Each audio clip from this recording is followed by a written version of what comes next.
Alright, so we've been talking about this pistol brace nonsense for a while, and some of you who've decided to register are experiencing the joys of the ATF's busted e-form system for the first time.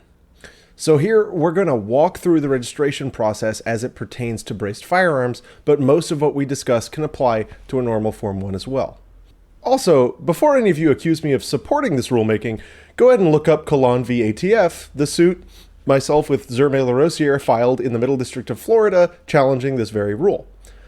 We are challenging this action completely independently with no financial support from any outside group, just because it's the right thing to do. So your support would mean a lot to us. Anyway, let's get into this tutorial.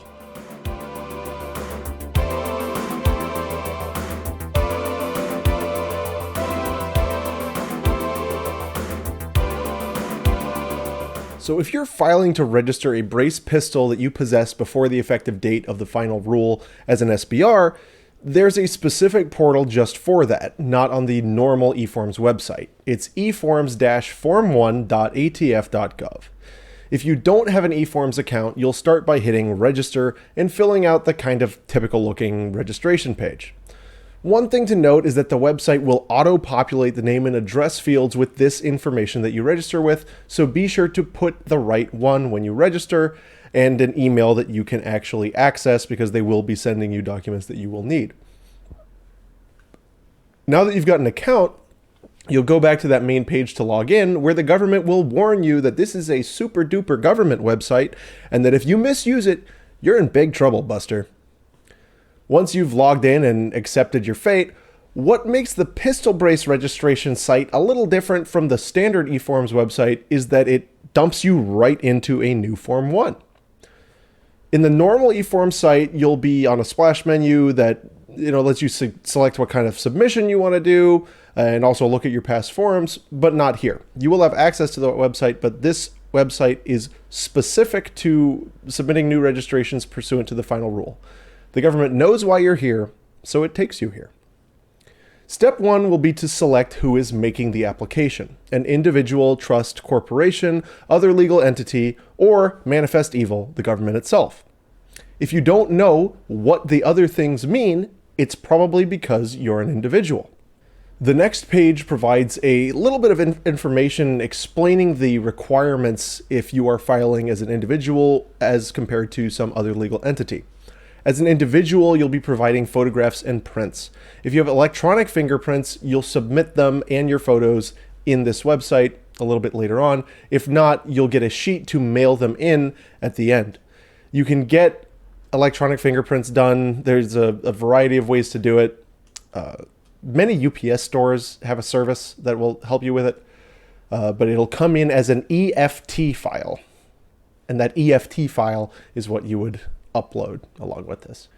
The next page is about tax status. If you're using the specific pistol brace website, you'll notice the government is considering it as tax exempt automatically, which it probably can't legally do, but whatever, right? The government breaks the law every day. Speaking of that, that's one of the issues that we raised in our lawsuit against this rule. The one Zerme LaRosiere filed independently isn't the only lawsuit on the matter either. Quite a few have been filed in different federal district courts across the country, and that's a good thing because it, gets access to different avenues of attack and different jurists. I have to give a shout out, though, to what seems to me to be the first group who filed on this, and that's Second Amendment Foundation, who, along with you guys, help keep this channel going. For nearly 50 years, the Second Amendment Foundation has been fighting for Second Amendment rights.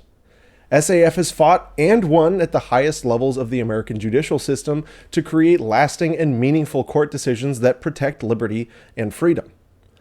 Having been involved in many cases and with a huge active caseload, SAF has the expertise and experience necessary to fight government overreach and challenge unconstitutional laws and policies like this one.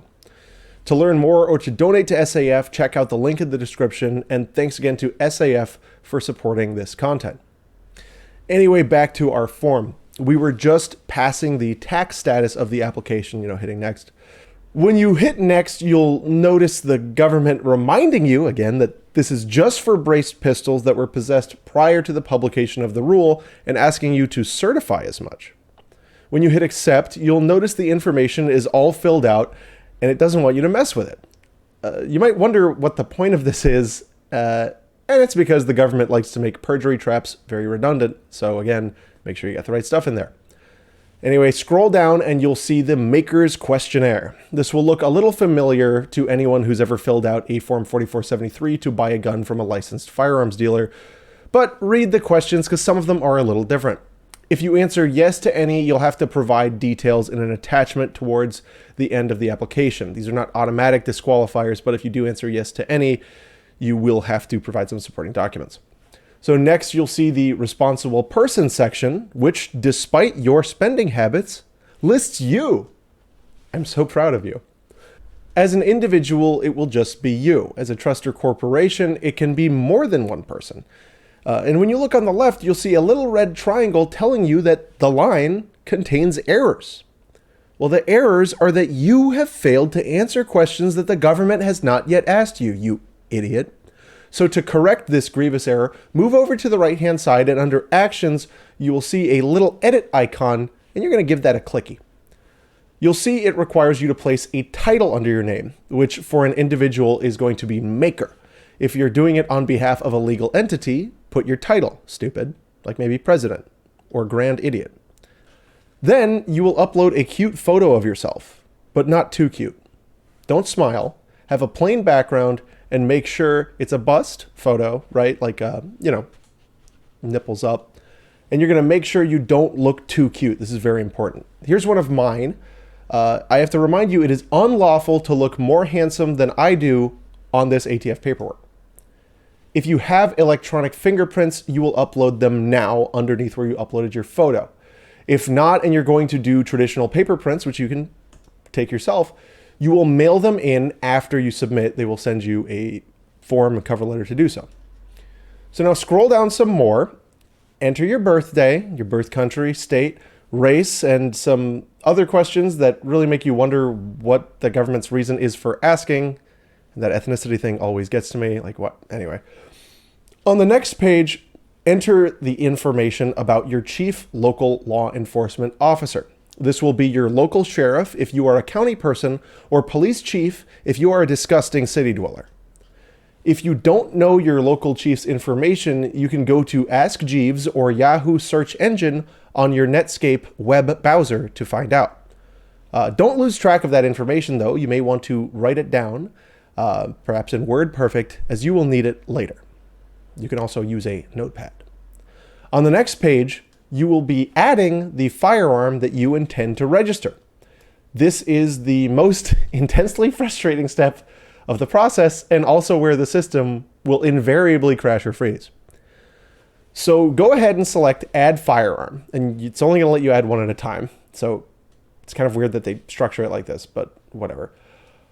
That's going to begin your battle with an ancient IBM server somewhere whose vacuum tubes could pop and cost the taxpayer another $40 million at any moment. If you are registering an item that was made by a licensed manufacturer, you're going to search the manufacturer by name. This will chug as its little 8-bit brain is parsing a list of every manufacturer it has ever seen with every letter you type for some reason. If you are registering something whose receiver you made yourself, select manufacturer code above the search box and write FMI, Foxtrot Mike Indigo, then hit Verify Manufacturer. Depending on the manufacturer, you will see a list of models. Your particular firearm may or may not be listed there, depending on how many people have registered them in the past and how long ago they did it, or whatever. If your model is not on the list, click the handy box that indicates this exact situation. You will be able to list the caliber in whatever units you want, including pounds, but the government will evilly force you to use inches in barrel and overall length. In the description, you will describe the firearm. I usually describe the action type, something like AK pattern self-loading firearm, if you're putting a good gun, or direct blowback self-loading firearm for a almost as good gun. In state why you intend to make firearm, generally advise people write all lawful purposes, because those are the things that I like to do. Next, ATF will want you to attach a photo of any markings currently on the serialized part of the firearm.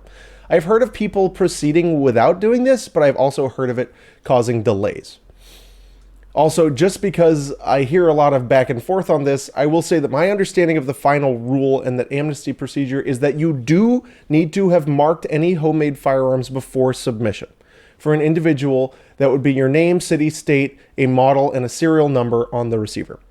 Ordinarily, if you're registering an existing serialized firearm as an SBR, you will have to add your name, city, and state somewhere on the firearm. It seems that is waived, though, for existing serialized firearms with respect to this final rule, because the theory the government's going under is that they were already SBRs when you got them.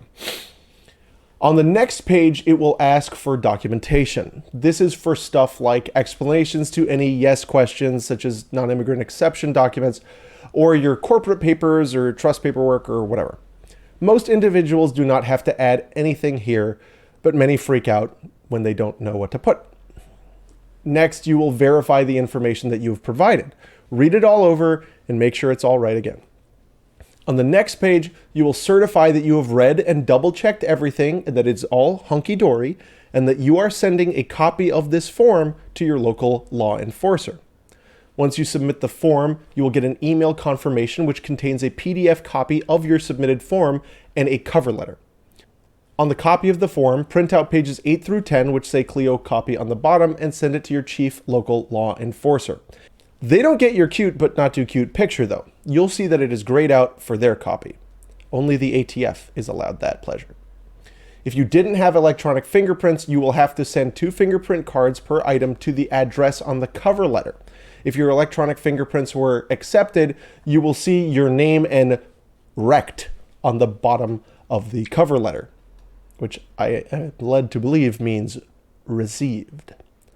Now you will just sit back and wait for something to break, I guess. The main difference between this e-form system and the ordinary e-form systems are that it is limited to SBRs, not SBSs or silencers.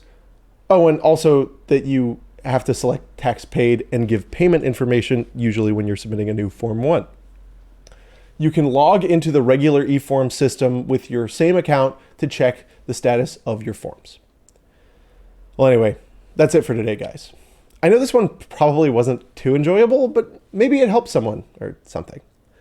With that, thank you all so much for watching to the end. If you like this content and want to support it, be sure to like and subscribe. And if you want to do more, which is amazing, I'm on Utreon, Patreon, Subscribestar, and have affiliate links down below. Everything helps. Until next time, y'all take care.